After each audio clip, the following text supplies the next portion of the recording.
নমস্কাৰ। আশা কৰিছোঁ আপোনালোক সকলো কুশলে আছে। জীৱনত যদি ভয় লগা এষাৰি বাক্য বুলি কোৱা হ'ব, তেতিয়াহ'লে সেইষাৰি বাক্য মই ক'বলৈ প্ৰয়াস কৰিম। জীৱনত তুমি মোৰ কাৰণে কি কৰিলা? আৰু এই বাক্যষাৰি কোনে কয়? যেতিয়া আপোনাৰ সন্তানে আপোনাক যেতিয়া এই বাক্যষাৰি ক'ব, তেতিয়াই এই বাক্যষাৰি জীৱনৰ আটাইতকৈ ডাঙৰ বাক্য হৈ পৰে। এইখিনিতে এটা কথা উল্লেখ কৰিব খুজিম। এই কথাখিনি মই সকলোকে উদ্দেশ্যি কোৱা নাই। যিসকল ল'ৰা ছোৱালীয়ে নিজৰ মাক দেউতাকক উভতি এনেকুৱা ধৰণৰ প্ৰশ্ন কৰে বা এই বাক্যষাৰি প্ৰয়োগ কৰে, সেইসকল ল'ৰা ছোৱালীক উদ্দেশ্যিহে কথাখিনি ক'বলৈ প্ৰয়াস কৰিছোঁ।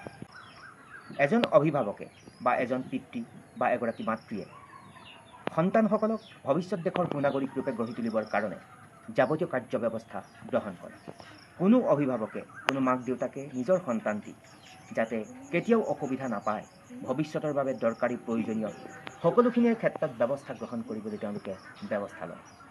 মূৰৰ ঘাম মাটিত পেলাই অশেষ কষ্ট কৰি সন্তানসকলক ভৱিষ্যতে যাতে অগ্ৰসৰ হ'ব পাৰে, জীৱন জখলাত আচলতে বগাই যাব পাৰে, সেই উদ্দেশ্যৰে নানান ধৰণৰ যাৱতীয় বা কৰিব লগা কাৰ্য সম্পাদন কৰে।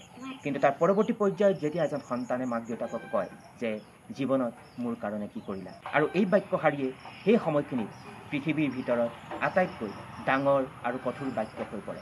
জীৱনত মাক দেউতাকে সন্তানৰ কাৰণে অহোপুৰুষাৰ্থ কৰে, যিখিনি আন কোনেও কোনো কাৰণত কৰিব নোৱাৰে। মূৰৰ ঘাম মাটিত পেলাই যথেষ্ট কষ্ট কৰি সপোনৰ যি লক্ষ্য, সেই লক্ষ্য প্ৰাপ্তিৰ কাৰণে এজন ছাত্ৰ বা এগৰাকী ছাত্ৰী বা নৱপ্ৰজন্ম প্ৰতিজন অভিভাৱকে বা মাক দেউতাকে কষ্ট কৰি যাতে জীৱনত পুহি ৰখা যি ৰঙীন সপোন, সেই সপোনবিলাক বাস্তৱত ৰূপায়ণ কৰক, তাৰ কাৰণে অহোপুৰুষাৰ্থ কষ্ট কৰে। কিন্তু যেতিয়া ডাঙৰ হৈ সুশিক্ষা গ্ৰহণ কৰি এজন ছাত্ৰ বা এগৰাকী ছাত্ৰীয়ে বা নৱপ্ৰজন্মই যেতিয়া মাক বা দেউতাকক উদ্দেশ্যি তেনেকুৱা ধৰণৰ কথা ক'ব, আৰু জীৱনত আটাইতকৈ ভয় লগা বাক্য সেইষাৰি বুলি মই সেইকাৰণে কৈছোঁ।